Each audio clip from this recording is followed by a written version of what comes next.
Dora 0.5 galing sa Bakal Buto, nabili ng swap sa sirang aircon, and then nabili ng dagdag ng 300 plus kalakal. So history na pitpit, hindi mo malaman kung pinrider ba o napitpit, tapos binalit na lang natin ng vice grip. Buti na lang nakita agad. So gumagana na ngayon, naka high, malamig na to, wala tayong temperature reader, nag-yellow sa ilalim kasi tinrider din ng daga. Ayan, butas din yun. Pag tinignan natin yung ilalim nito, butas din, so hindi siya makahigop na maayos. Yun o, dalawang nag-tridor, tao tsaka daga. Ayan.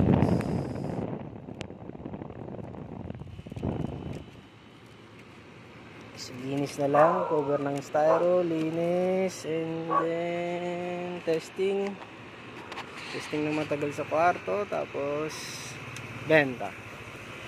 Head, tahimik pa. Skondora 0.5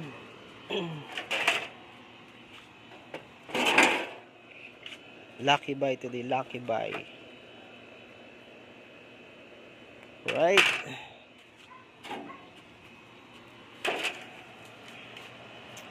Nag-yellow kasi hindi niya mahigop masyado. May butas kasing ilalim.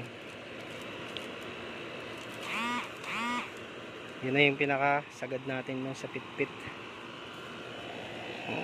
Mabubutas kasi ito pag sakaling ano pa natin. Pero kanina hanggang dito yung yellow niyan. Dito sa kapilyarin na to. Ngayon hanggang doon na lang.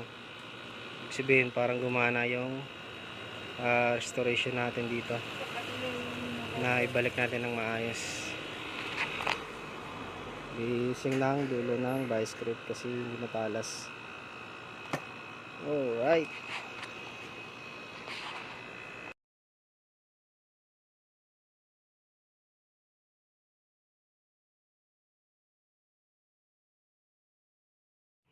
ayun mga sir, no, na-testing na natin itong ano, paano siya gumana naman.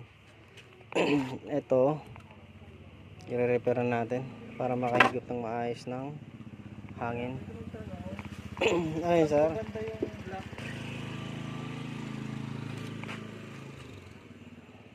ang butas i-repair natin para makahigop ng maayos kasi nag-i-elite sa baba, pumaba pa kasi ito so hindi mo malaman ito. History ganito, pit ni-repair lang natin ng vice grip. So repair muna pati to kasi nginat-ngat na rin ng daga, and anong daming kinain ng daga. Repair natin ng biya polyethylene foam kasi nag-search tayo ng ano natin, foam, wala na rin available na same model. So para mabuo lang, repair natin ang polyethylene foam. Lagyan din natin ng screen doon patibay bilang guide. So right, pagpatuloy natin kabayan, gusto muna prepare ko muna mga gagamitin natin.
Ay!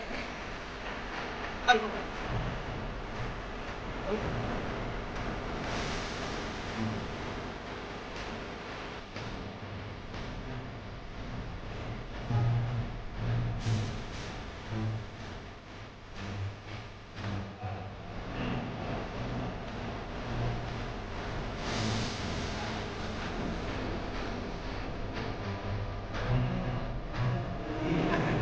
Pinagpigay!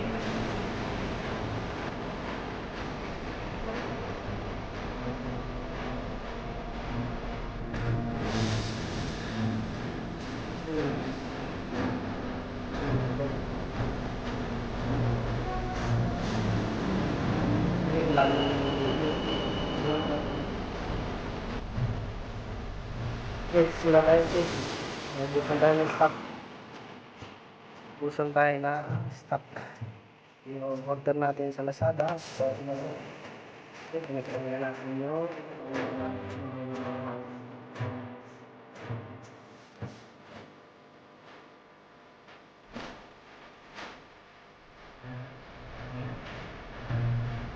aling ganda.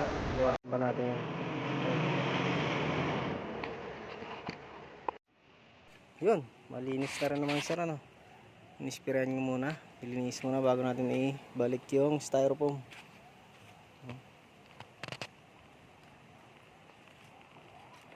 Inangat naman tayo. Inaangat talaga yung bago nilinisan. Binamad muna sa sabon. Tapos binutasan na rin natin yung kanyang styro na ginawa natin. Hindi, tsak dito dadala yung tubig eh.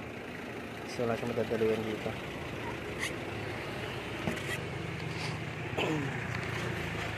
Ito na mga sir, ano? Nakabit na. Sinubukan na natin lagyan ng tubig. Wala na stock ng tubig kasi may drain na doon. Nakabit na yung styro natin. Wala naman sagi. Hindi na natin binawasan. Alright. So sasarado na.